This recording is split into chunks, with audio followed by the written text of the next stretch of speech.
Early to bed and early to rise makes a man healthy, wealthy and wise. আসসালামু আলাইকুম। আপনারা সবাই কেমন আছেন?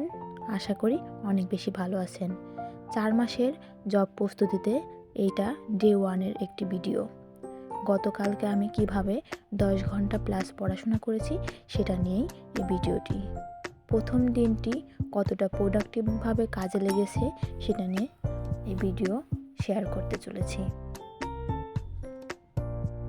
রুটিনটি দিয়ে দিয়েছি, যাদের ভালো লাগে তারা এভাবে করে পড়াশোনা চাইলে করতে পারেন।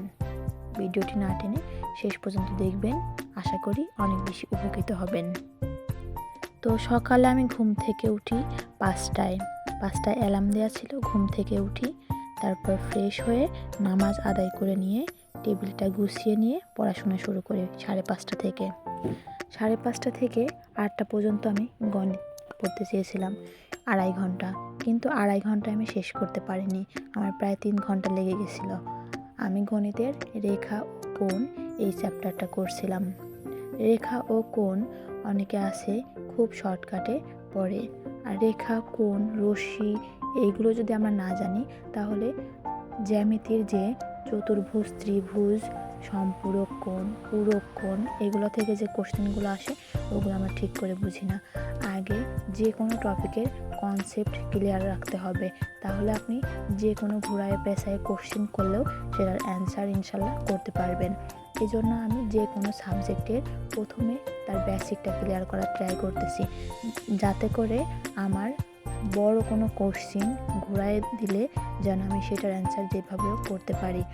এটার জন্য আমার যে কোনো অধ্যায় হোক বা যে কোনো সাবজেক্ট হোক আমি ট্রাই করতেছি বেসিকটা ক্লিয়ার করে পড়ার। তো গণিত আমি এইভাবে করে রেখা ও কোণ এই চ্যাপ্টারটা শেষ করার চেষ্টা করেছি।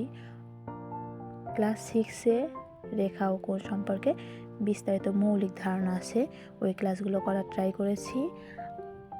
ক্লাস 9-এ 6ষ্ঠ অধ্যায়ে রেখা, কোণ, ত্রিভুজ সম্পর্কিত যে অধ্যায়টা আছে ওইটা রেখা, কোণ ওইগুলো করার চেষ্টা করেছি।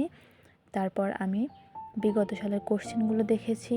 রেখা ও কোণ এইগুলো থেকে বেশি আসে হচ্ছে রেখার কোনো প্রান্তবিন্দু আছে কি না, কোণ কি, রশ্মির প্রান্তবিন্দু কয়টি, এই টাইপের কোশ্চেনগুলো আসে। আর সবথেকে বেশি যে কোশ্চেনটা লক্ষ্য করেছি সেটা হলো সম্পূরক কোণ এবং পূরক কোণের মান। এটা আমরা অনেকে গুলায় ফেলি, আমরা ভাবি পূরক কোণ মানে হয়তো 90 ডিগ্রি, দুইটা কোণ একসাথে হয়ে 90 ডিগ্রি হবে, কিন্তু আসলে এইটা ভুল। একে অপরের পূরক কোণ হবে। অনেকে আছে দেখি এই ভুলটা করে, যার জন্য এই কোশ্চেনগুলো বেশি বেশি আসে। 30 ডিগ্রি 60 ডিগ্রি কোণের সম্পূরক কোণ বা 30 ডিগ্রি কোণের পূরক কোণের অর্ধেকের সমান, এই টাইপের কোশ্চেনগুলো আসে।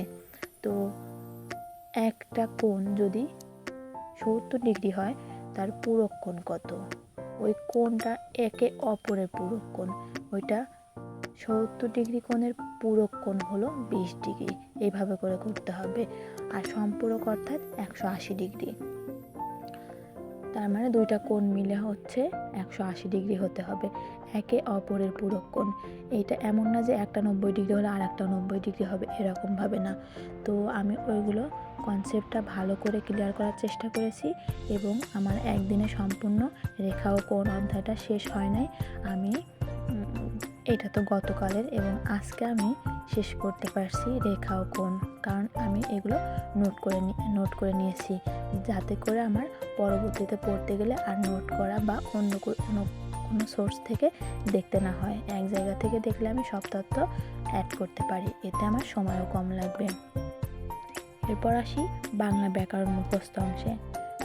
সমার্থক শব্দ থেকে প্রশ্ন হয় না এমন কোনো পরীক্ষা নাই। বিসিএস সহ যে কোনো চাকরির পরীক্ষায় সমার্থক শব্দ থেকে প্রতি বছরই একটা না একটা প্রশ্ন আসে। এই জন্য সমার্থক শব্দ আমি প্রতিদিন 2টা করে নেওয়ার চেষ্টা করেছি। আমি প্রথম দিন পড়েছি আল্লাহ এবং অন্ধকার, এই 2টা শব্দে সমার্থক শব্দ। আর এক কথায় প্রকাশ প্রথম 15টা পড়ার ট্রাই করেছি। প্রথমবার আপনারা যদি চান একদম মুখস্থ করবেন তাহলে কিন্তু হবে না।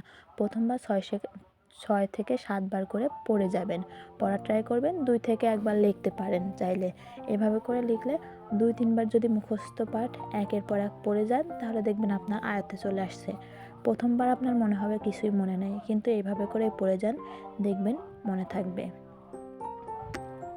এরপর আমি 10টা থেকে পড়া শুরু করতে চেয়েছিলাম, বাট 10টা 10 থেকে শুরু করছিলাম। ইংরেজি গ্রামারের letter, alphabet, word, subject and predicate. হয়তো অনেকে মনে করতে পারেন এইগুলো আর পড়ার কি আছে? অবশ্যই এইগুলোও পড়ার দরকার আছে, কারণ আমরা অনেকেই সাবজেক্ট এবং প্রেডিকেটের মধ্যে পার্থক্য ভুলে যাই। সাবজেক্ট প্রেডিকেট কিন্তু একটু হলেও ভিন্ন।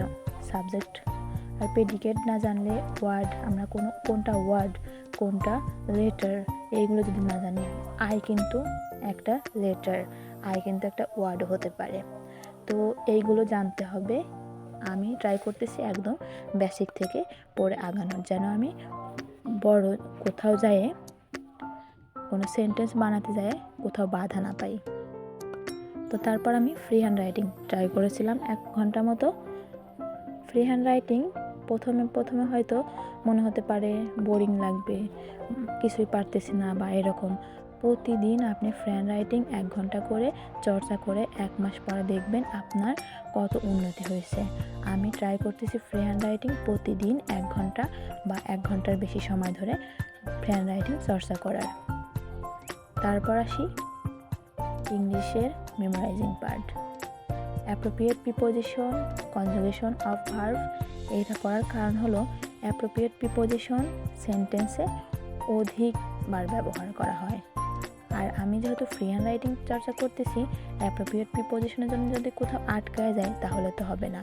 এবং conjugation of verb very very important, কারণ আমি যদি ভার্বের 3টা ফর্মই না বুঝি, তাইলে কোনটা কোন টেন্সে আছে এইটাই তো বুঝতে পারবো না। সেই জন্য আমি appropriate preposition, conjugation of verb প্রতিদিন পড়া ট্রাই করতেছি। এই 2টা হলে পরে আমি ইডিয়ম অ্যান্ড ফ্রেজেস এবং আর যেগুলো আছে বাদ বাকিগুলো সিরিয়ালে পড়া ট্রাই করব। তবে আমি সিনোনিম, অ্যান্টোনিম, ভোকাবুলারি অর্থাৎ শব্দ অর্থ এইগুলো পড়বো না। এইগুলো আমি রিডিং হ্যাবিটের মাধ্যমে পড়ার ট্রাই করব, কারণ আমি যদি শুধু ভোকাবুলারি মুখস্থ করে যাই ওইটা আমি ভুলে যাব। তার থেকে আমি ফ্রি হ্যান্ড রাইটিং যখন চর্চা করব, ওই সময় আমি ওইটার সঙ্গে যে কোনো ওয়ার্ডের মিনিং বা ওইটা সিনোনিম বা ওই টাইপের ওয়ার্ড কি হতে পারে ওইটা প্র্যাকটিস করব। আর স্পেলিং আমি ফ্রি হ্যান্ড রাইটিং চর্চা করার সময় ট্রাই করব বানান যেন ভুল না হয়। এইগুলো আমি এক্সট্রা টাইম দিয়ে পড়বো না। ফ্রি হ্যান্ড রাইটিং যখন চর্চা করব তখন আমি ভোকাবুলারি, স্পেলিং, সিনোনিম, অ্যান্টোনিম এগুলো ওই সাথেই পড়ার চেষ্টা করব। এরপর বাংলা ব্যাকরণ। বাংলা ব্যাকরণে আমি প্রথম দিন পড়েছি বাংলা ভাষা, বাংলা ভাষারীতি, ভাষার উৎপত্তি, লিপির উৎপত্তি, বাংলার যুগ বিভাগ, এগুলো পড়ার চেষ্টা করেছি। আমি 4 ঘন্টার বেশি সময় ধরে পড়াশোনা করেছি।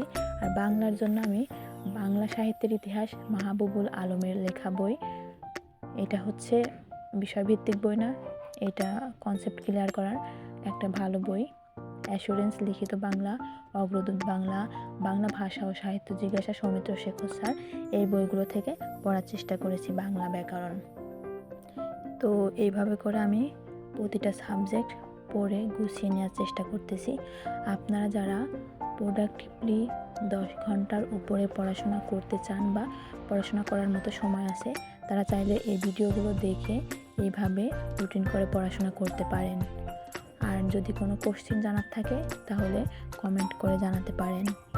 আর সবথেকে বড় একটা কথা হলো কিভাবে প্রত্যন্ত গ্রামে থেকেও আর্থিক অসচ্ছলতার মধ্যে থেকেও শুধুমাত্র মনের জোর এবং পরিশ্রম করার ইচ্ছা থাকলে মানুষ এগিয়ে যেতে পারে। এই ভিডিওগুলো করার উদ্দেশ্য এটাই।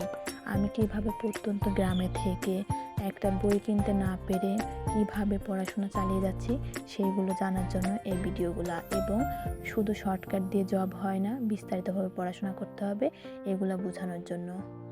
আমার টেবিলে যে বইগুলো আছে তার মধ্যে অধিকাংশ বই আমি কোনো ফ্রেন্ড সার্কেল থেকে পেয়েছি, কারণ আমার ফ্রেন্ডরা দেখেছে আমার পড়াশোনা করার তীব্র ইচ্ছা, তারা আমাকে হেল্প করার চেষ্টা করে। তো আপনার নিজের মধ্যে যদি চেষ্টা থাকে আপনি যে কোনো প্রতিবন্ধকতা যে কোনো পরিস্থিতিতেই আগাতে পারবেন। সো নিজেকে নিজে কথাগুলো রাখার চেষ্টা করুন, অন্য কাউকে দেয়া না। আর মোটিভেশন খুব বেশি একটা সময় থাকে না, আপনার মধ্যে ডিসিপ্লিন থাকতে হবে।